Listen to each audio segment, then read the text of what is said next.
Hey guys, what's going on? Welcome back to this building a replica of your stolen bike channel. Today on the channel, we have a fully assembled replica of my stolen bike.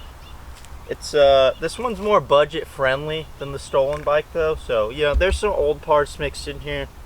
That's alright though, it's not a big deal. First off, where should we start here? I think with the frame. Always with the frame. This frame's a bit of a relic. You guys, if you guys have been watching the channel for a few years now, you might recognize this bike. This is actually my old Hyper Wizard frame. It's a 20.8 top tube. I got this frame like 6 years ago, I think. So you know, ignore the scuffs and scratches. This thing's been through quite a few battles. It's I don't know. It's a good frame though. It's a lot more relaxed than my last bike. The rear triangle is longer. The head tube is less steep.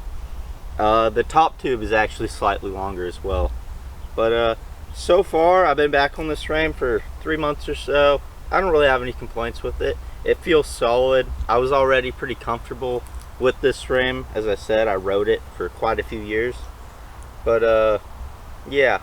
I think the only other original part on this bike still would be the forks down here, which is going to be the Snafu Mayweather forks.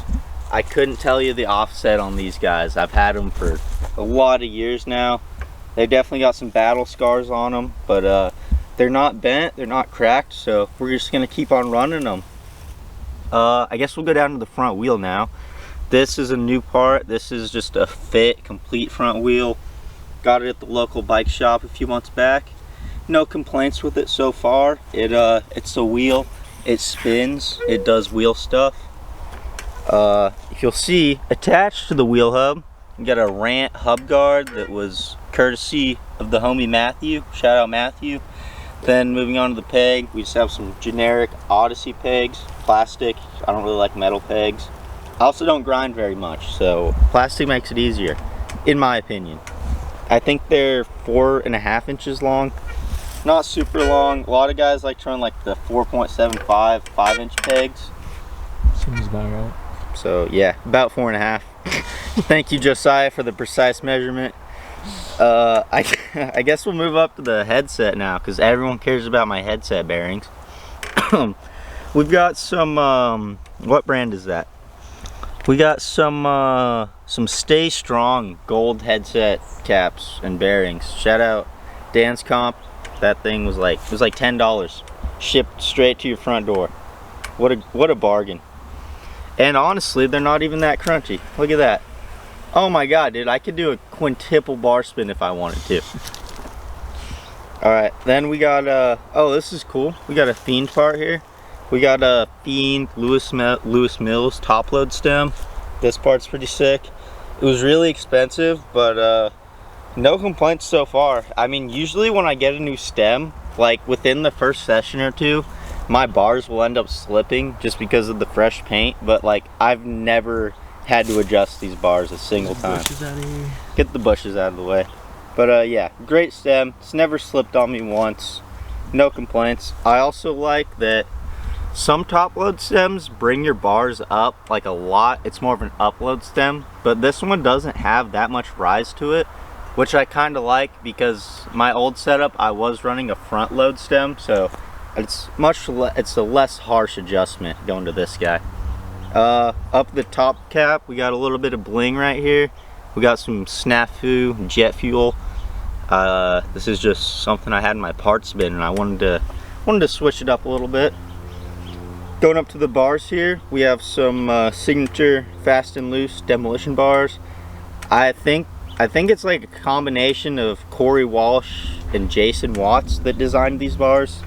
I'm not too sure. They've got some cool graphics on them. Here on the crossbar, it says pull back or die, so it's kind of some good motivation, honestly, when you're hauling ass at a jump or something. Have you seen that video? Oh, I have seen that video part. They do some crazy. I'm not doing anything near those guys, but I will support them and ride their handlebars.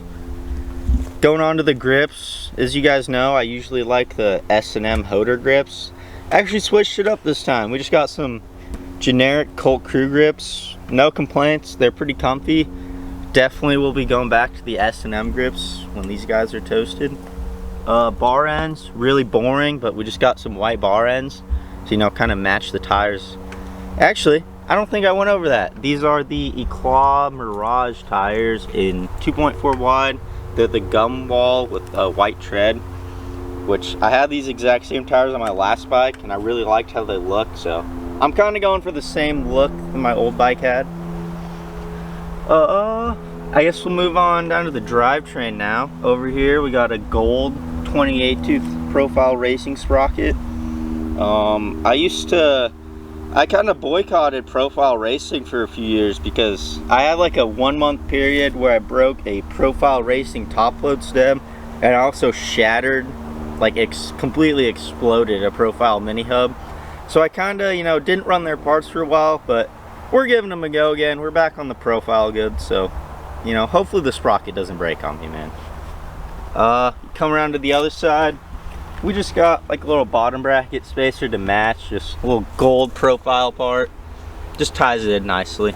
Crank arms, we got some 165 mil Snafu Mayweather cranks. Actually, this is also one of the older parts on my bike. These are a few years old now, but they're not bent or anything. And I honestly didn't feel like spending money on new 3-piece cranks right now because they are quite expensive in today's day and age. For the pedals, you guys probably noticed this. So on my left side, I have an Alienation foothold pedal, but the Allen bolt on this side is stripped out. And for some reason, Alienation didn't make it so you can take your pedals off with a crescent wrench. So that pedal is actually stuck in the crank. But then if you come to the right side of the bike here, we actually are gonna have an Odyssey Tom Dugan signature grandstand pedal. So yeah, I don't really know how I feel about the setup yet, but they're both great pedals. You know, I just couldn't decide which one to run, I guess. We work our way to the back end of the bike now. We once again, we got a free coaster wheel. I switched to coaster probably 1.5 years ago, and I honestly don't know if I'm gonna go back. This is just a Cinema ZX2 free coaster wheel. Once again, just whatever I could afford at the time, pretty much. Not really any complaints. It rolls. That's kind of all I needed to do. And we got just the matching tire in the rear, same width and everything. Just gonna be a 2.4 wide Eclat Mirage tire. Once again, the super sick white tread and the gum wall. Got the same peg set up in the rear, just the Odyssey 4.5-inch peg, and then these are just stock Cinema hub guards that came with the wheel. It's kind of goofy. I run a drive side hub guard even though I don't grind on this side. Personally, I don't like how the bike looks having a hub guard on one side. I do the same thing. Having it blank, I don't know. It's just a weird thing. Oh, then we got the seat. This is actually kind of cool. I really like this. It's a Colt Crew, just like a brown leather seat. I don't know. I didn't really like it when I first got it, but as the leather has kind of aged a little bit, I think it gives it a really nice look to it. And then, oh, I got a new seat post also. Just going to be a Merit, just regular pivotal post. I actually really like this post because most seat posts in today's age, or, you know, they'll come down to about here in your frame. The Merit post actually comes down all the way to about here, so in my opinion that's going to be much stronger. You're not going to have to worry about slipping pedals and snapping your seat in half or anything like that. And yeah, I mean, I think that pretty much about sums up the bike. I don't run brakes or nothing like that. We used to, but we got one more thing that looks quite nice. It's the chain. Oh, the chain. This is another new part. Thank you, Josiah. This is actually my first time in my whole life I've ever ran a colored chain before.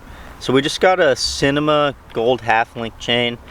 I thought it would kind of break up the bike a little bit. It also ties in, you know, with the gold up here on the headset and the gold profile sprocket. Yeah, I don't know. Not too many crazy colors on this bike, but I think that everything kind of ties in nicely. You know, you got the gum wall on the tires, matches the brown on the seat kinda. And then obviously we got the gold headset and the gold sprocket to match. And yeah, I don't know. It's definitely a little bit different than my last setup, but I wanted to make it feel kind of similar. Obviously the frame's never going to be the same, but you know, at some point we'll get another Fiend frame. But for the time being, I'm pretty happy with this setup. I'm comfortable on it. It's all made up of pretty nice parts, so we're just gonna keep riding this thing for a while. Thank you guys for watching. I hope you like the new bike. Leave us a comment and a like below. Tell us, you know, give us some video ideas. We've been trying to get out and film more, but yeah, that's gonna be it for this one. Thanks for watching.